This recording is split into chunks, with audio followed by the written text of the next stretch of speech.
Hi everybody, welcome back to my channel. I hope you are all having a great day. Today I wanted to jump on here and just kind of give you guys a little bit of an update and show you something really cool. And just let you know kind of where I am with things with YouTube and all that, and some of the ideas I got going in my mind. The first thing that I want to show you guys is my mother-in-law got this magazine in the mail. It's called Paw Prints.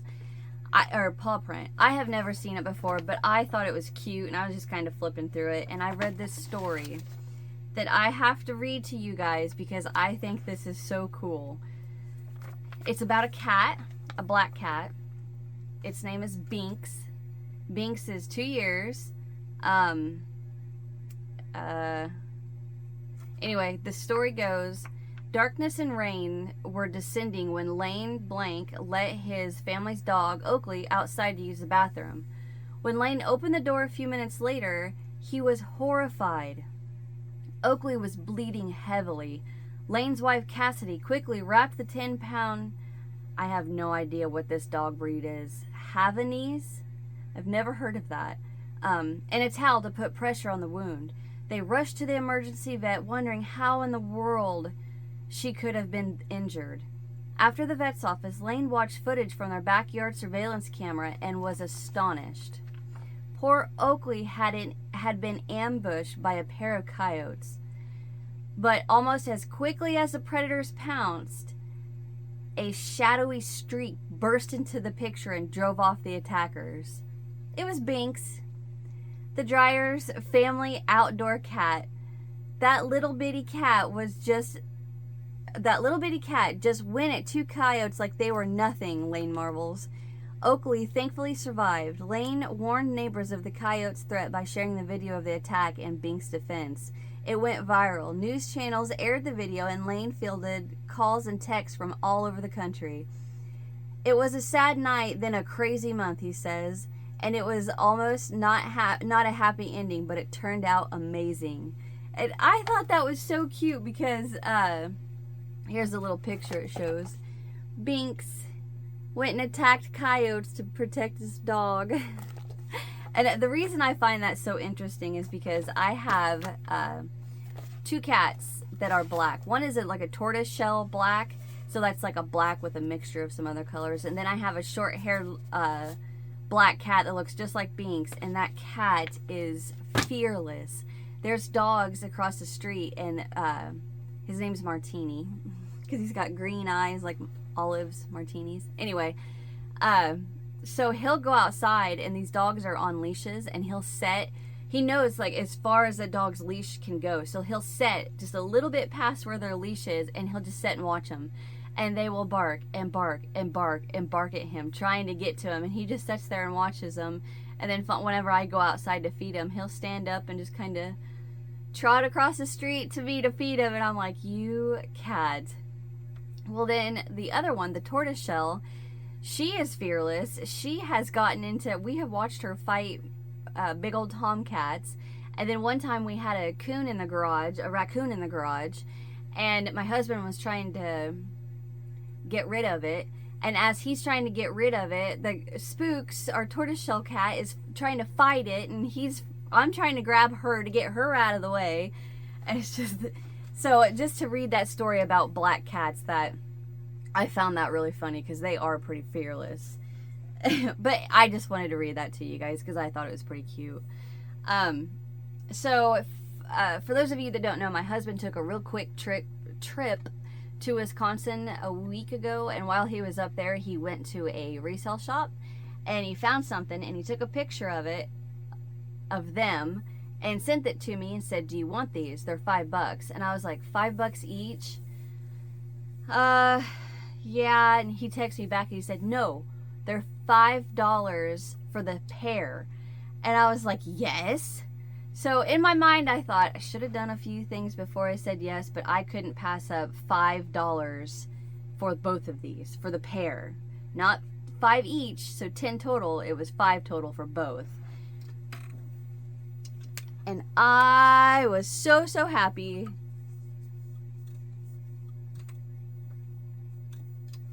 And I love them. Look! Oh, I got one stuck. Hold on. There. My hand was stuck under her dress. Look at these! Aren't they so cute? Look at her dress. The ribbons. They did a good job on the detail. And then him. His little top hat. I can get that cleaned up. I can take a black permanent marker and run it around on that white. Well, okay, so I didn't realize this. The hat looks like it's made with cut cardboard and felt. I did not realize that. So I can just take a black permanent marker and color in where that cardboard is showing on the top. And then let me show you each individually. I'll show him first.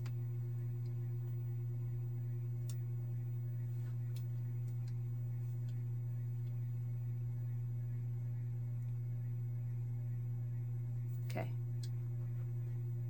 So he's got his little vest. I do not know what the technical term for the clothing is. I know it's a suit, a tux, but there's the little vest. See all the buttons. 1, 2, 3.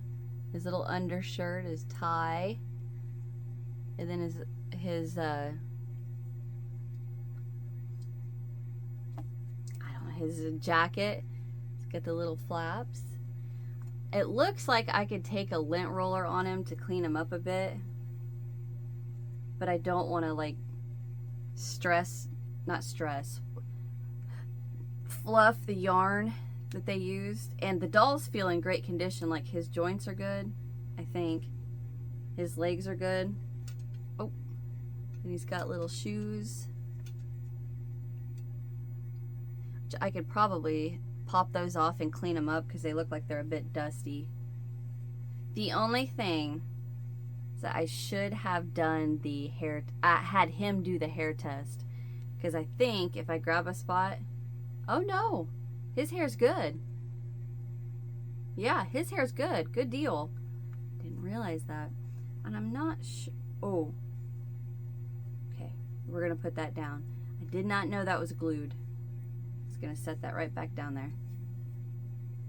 So there is my groom.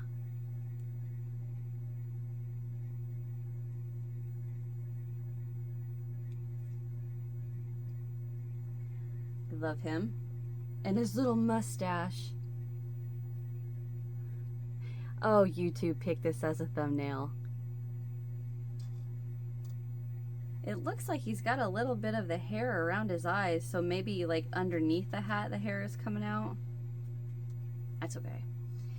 Okay, so then here's the bride. And her dress. I did spend a little bit of time picking like little pieces of, I don't know, dust or I don't know what it is off of her dress. So like you can see like right there's a little dark spot. I don't know what it is, but so her dress is bigger on the back, so it sits like this. I never did take the price tag off so I could show you guys. Bride and groom, $5.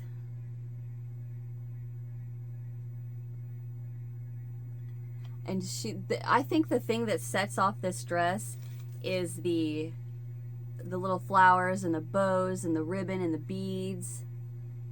If that was not on there, it would be a very simplistic dress. But man, they did a great job on the flowers and all that. And I love that they did that down the ribbon.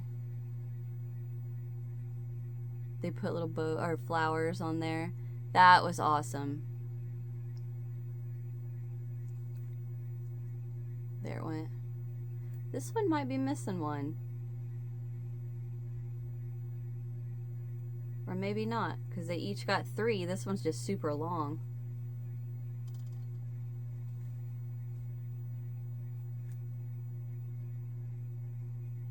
But yes, great job. She does have her hair coming out. Other than that, I mean, she's in pretty good shape. If if I grab, yeah. Dang it. See it? So I will leave her alone, and if ever comes a day that her hair is just completely falling out, then I will glue a wig on her. But I think they are so stinking cute that they are going into my collection, and I could not believe he found them for $5. Ah, I love them.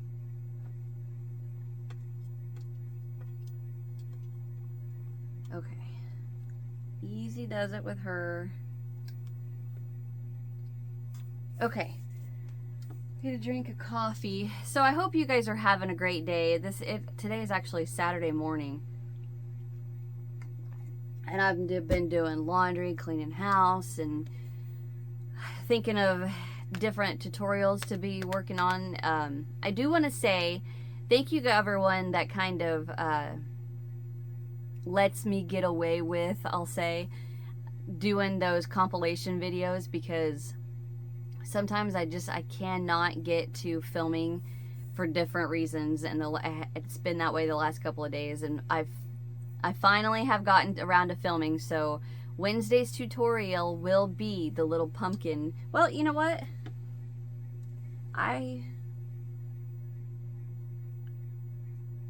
Oh, I got it.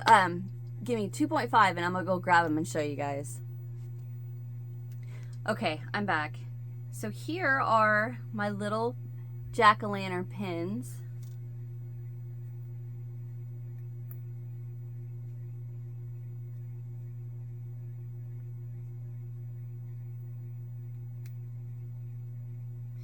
Now I made 4 before the tutorial. I haven't done the tutorial yet, but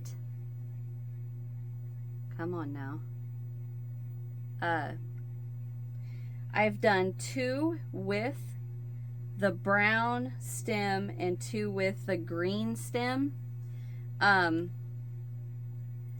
don't know which one I like better.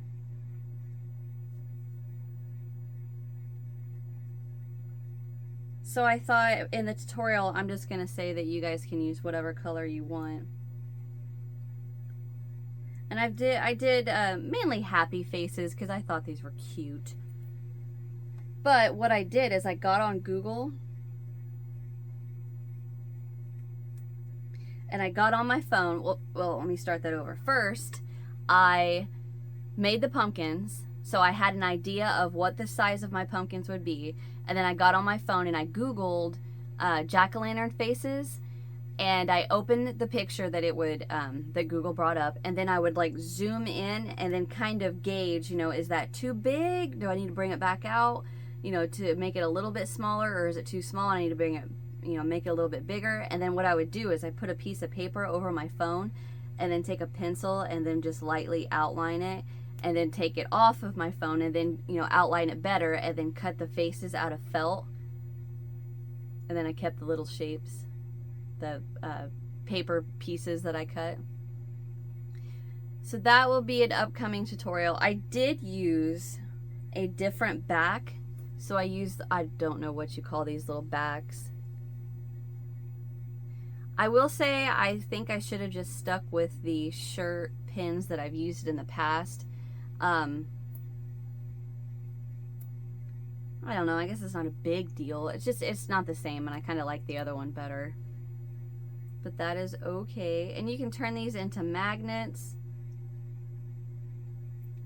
Alright, so why is that one not working? There.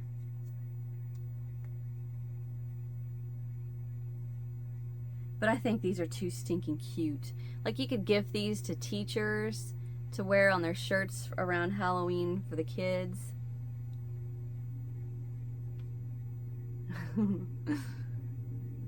I don't know. You guys let me know in the comments. Which ones do you like better? The ones with the green stem or the brown stem? I don't know. I can't make up my mind. Anyway. So be on the lookout for that.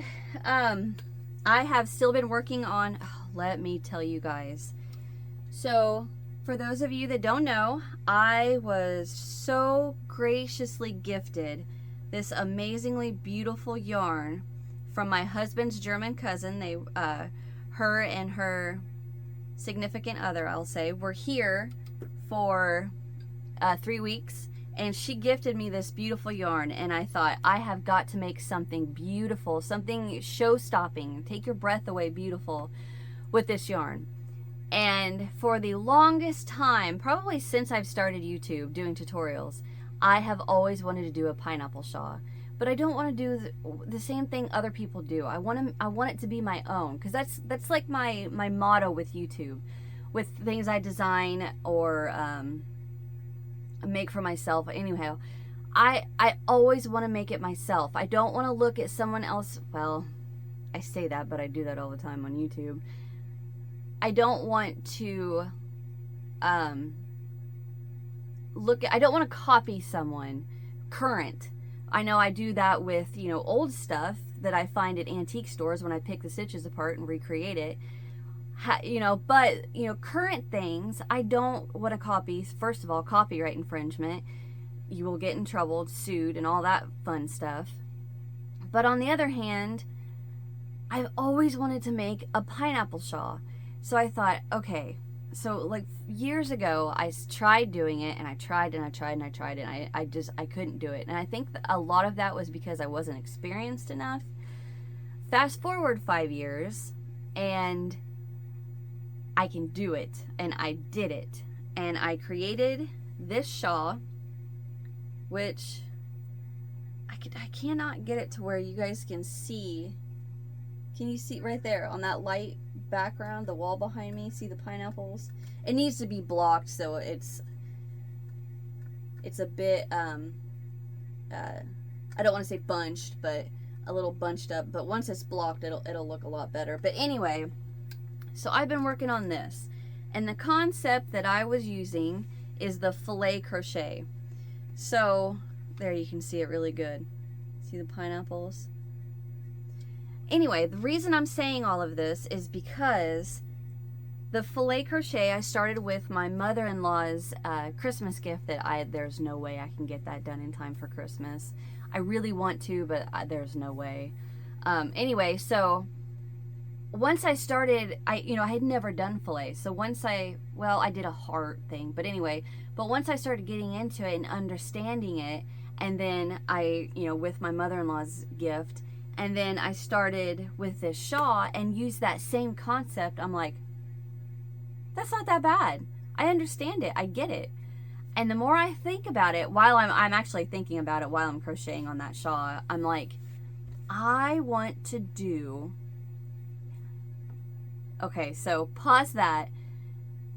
I love watching Terry at Yarn Joy Podcast. I love her. She's adorable.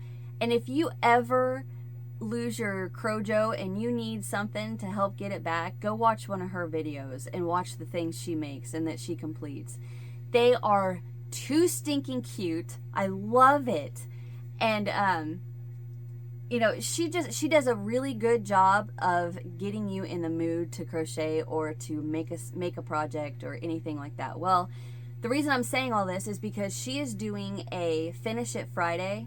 And I love the idea. Love that idea. I couldn't do it. I don't have enough time in the world to do it. But, so what she does is she finishes a project and has it done on a Friday video to show. Well, recently she drew out of her little Tupperware container the next project to finish. And she is making a baby blanket that is the squares of the baby blanket, like little solid granny squares, with animal faces on it.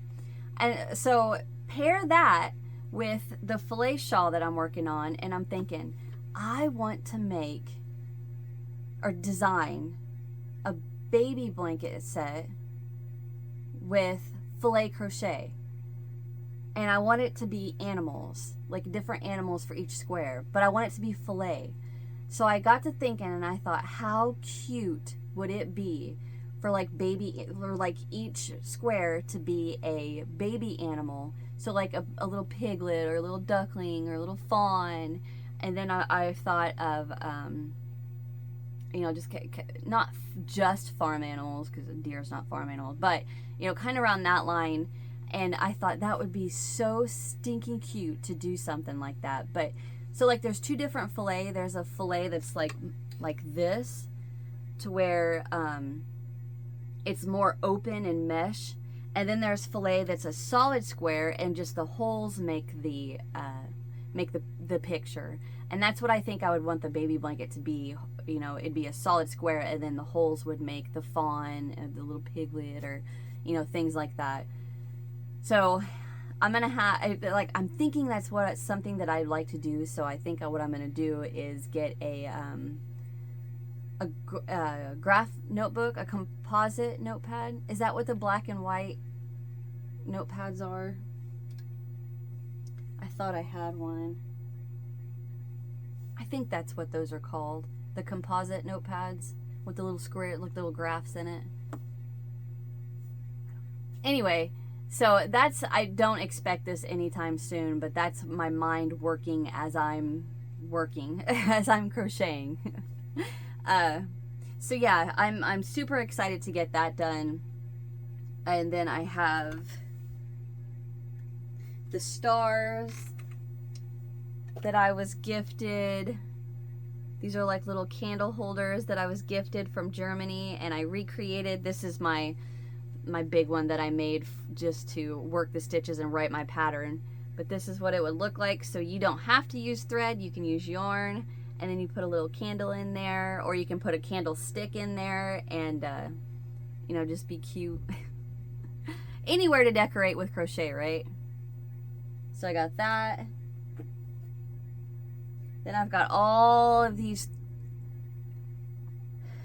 You know what? I guarantee you, without exaggerating, the work basket magazines that I bought, if you guys don't know what I'm talking about, go to like the last couple of videos that I've put out and I've talked about them. I bought for $25 300 and some work basket magazines, and then I have a stack.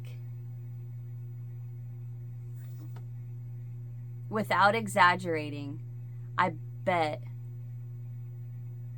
there's 150 in that stack that I have. I bet there's 150 of them. So I've got a lot of work basket magazines. Anyway, so I need to go through those, and I want to get those organized so all of my 90s and 80s and 70s and 60s and 50s are all together. And then so I have a pile going next to me, so all of the magazines that I go through in my work or vintage magazine flip through, whatever I named it, I can't remember right now. So any duplicates, I'm gonna have a big giveaway. So I have a big old stack down here right now to give away. I don't know if that is supposed to be there. I don't know. I'm gonna set that up there. Okay.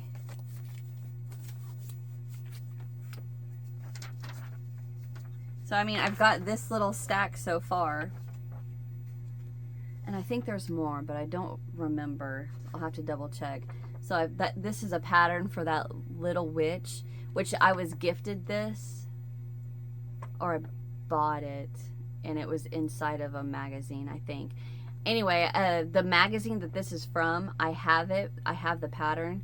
So this is part of the giveaway. And then these work basket magazines, and there's some Annie's Crochet newsletter magazines, and they're filled with patterns. I mean, the work basket obviously are not just crochet. There's knitting and tatting and sewing and embroidery and cross stitch and all kinds of stuff. But yeah, these crochet newsletters are all crochet patterns. This just caught my eye. Look at a little snowman. Snowmen. I thought that was cute. Anyway, so that's in my stack to give away. So Lord only knows when that giveaway will be, because there's so many magazines. Anyway, I'm gonna get out of here. Thank you guys for watching. Oh, and another project. I'm sorry, don't leave yet. Sorry. another project that I'm working on is a friend of mine asked me if I would make a hat. And this is a hat that they sent me. Apparently they saw this on Facebook. I'm not 100% sure, but I said yes, I will make this hat. And I don't want to give it away because I want it to be a little bit of a surprise, but all I'm going to say, what can I say about it that doesn't give away what it is? It's a festive hat.